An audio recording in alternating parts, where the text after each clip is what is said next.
Mu rukurikirane rwo gushikira ugwaruka wikorera ibyabo mu ntara zitandukanye, umushikiranganje w'ubudandaji gutwara abantu n'ibintu, amahinguriro n'ingenzi, Kapitoline Niyonizigiye uyu munsi yakoreye mu gisagara ca Bujumbura, aho yaganiriye n'ugwaruka wikorera ibyabo, afadikanije n'abagwizatunga ndetse n'amahinguriro ya leta n'ayabikorera utwabo.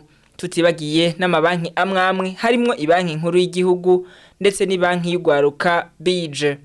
Mwijambo ryiwe umushikiranganje yamenyesheje ko muri ya ntumbero ya leta ivuga ko umufuko wose uronka amahera n'umunwa wose ukaronka ico ufungura, yamenyesheje ko ugwaruka ari rumwe mubo igihugu citeze ko vyinshi.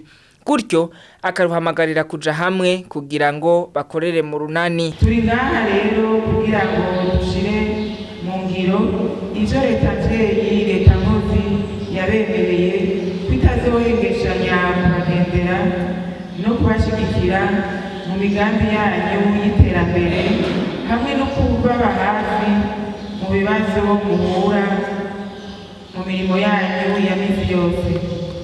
Ni muri iyo ntumbero yo kwegera abenegihugu na cane cane mu kwitaho ibibazo bihanze kuri uno munsi uri hejuru twaramutse twishikira ku kivi. Mboneyeho kano kanya rero ko kubamenyesha ko leta y'u Burundi irongowe na nyiricubahiro General Major Ndayishimiye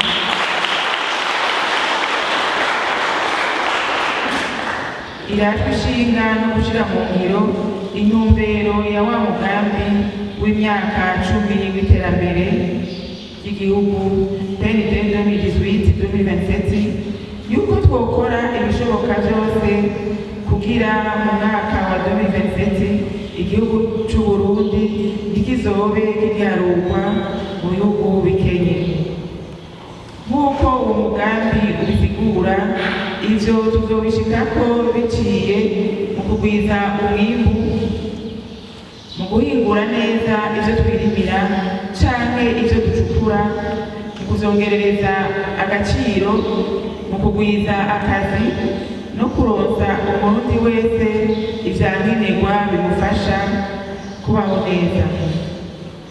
Ugwaruka rero rusabwa kudasigara inyuma mu guterera ivyiyumviro bijanye n'iterambere, arico gituma mu batumiwe hano ugwaruka rutibagiwe.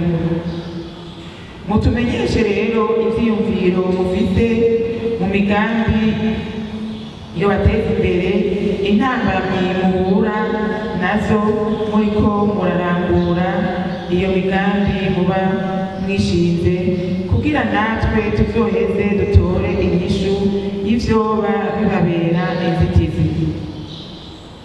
Twobasaba yuko mwoza murakorera hamwe mu mashirahamwe, ni naho vyoroha kuronka ingurane. Ingingo nziza zubaka zifatirwa muri ino nama tuzoheza tuzikorereko mu kubashigikira no kubafasha gushira mu ngiro imigambi yanyu mu minsi iri imbere canke mu gihe cose bizoba nkenerwa ku neza yanyu no ku neza y'igihugu.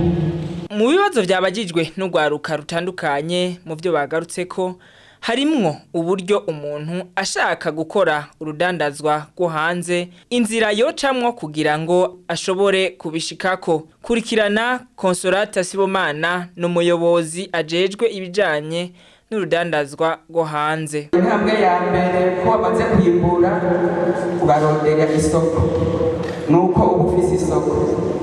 Umaze kubufise isoko ucuja kwiyandikisha nk'umudandaza sans registre de commerce, ukongera ukaronka NIF. Iyo ni intambwe ya mbere. Uca ugenda muri API, hariho guichet unique aho bakreya entreprise. Muga entreprise yo ndumva ngira niyo nyene urayifise, aho uzoca ugenda kurondera registre de commerce na NIF, uzobironkera hamwe muri guichet unique hariya muri API. Bazoca babiguhereza nko mu munsi umwe uzoba ubironse registre de commerce na NIF. Uhejeje kuyironka urumva urafise isoko. uzoca uja mu bushikiranganji bw'ubudandaji uronke agrema en qualité d'exportateur. Muri iyo agrema tuguha urupapuro bita code exportateur. Iyo code exportateur ni nimero tuguha, hanyuma iyo nimero ikigufasha kuja kuvalida déclaration d'exportation. Iyo ni etape uvuye iwacu tukaguha iyo code exportateur, ucuja kurondera déclaration d'exportation ni nka licence d'exportation. Iyo rero uyiherebwa mu mabanki komerciale cyangwa muri berbe, niyo bayiguhera. Iyo rero niyo kugira ngo bugurure aho amahera azoca, amadovize azoca. Baguha iyo déclaration d'exportateur, wowe uba wamaze kuronka isoko, uba ufise facture commerciale, baca bakwereka urwo rupapuro ariko déclaration d'exportation, hariko amarubrike rero urakompleta, harimo iyo NIF, harimo niyo nimero wakuye iwacu, aho uba wuguruye licence d'exportation. Urumva rero aho uradeklaraye kugira ushore ibintu hanze. Sadepa rero n'ibidandazwa ubugira ushore, hariho izindi mpapuro bivanye n'ibidandazwa ugira ushore. Hari igihe biba ari ibyo kurya bitari transforme, hari igihe biba ari nk'imbaho, ibintu bijyanye na environnement, hari igihe biba ari inyama cyangwa inka, ibikoko. Icyo gihe urumva ko haba hakenewe izindi mpapuro. Ku bijyanye n'indya zitari transforme, uzoca ukenera certificat phytosanitaire. Iyo certificat uzoca uyikura mu bushikiranganji bujejwe uburimyi n'ubworozi. Urumva hariho certificat vétérinaire igihe uzobugira ushore ibidandazwa bijyanye n'inyama canke ibikoko.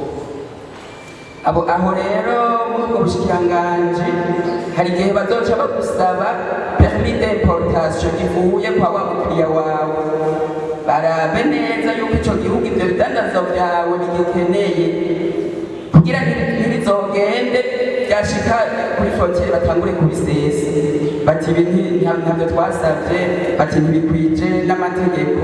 Mugabo uwo mukiriya wawe yararungitse permis d'importation kuko yavyemeye, mwarabiganiriye mukabivugana.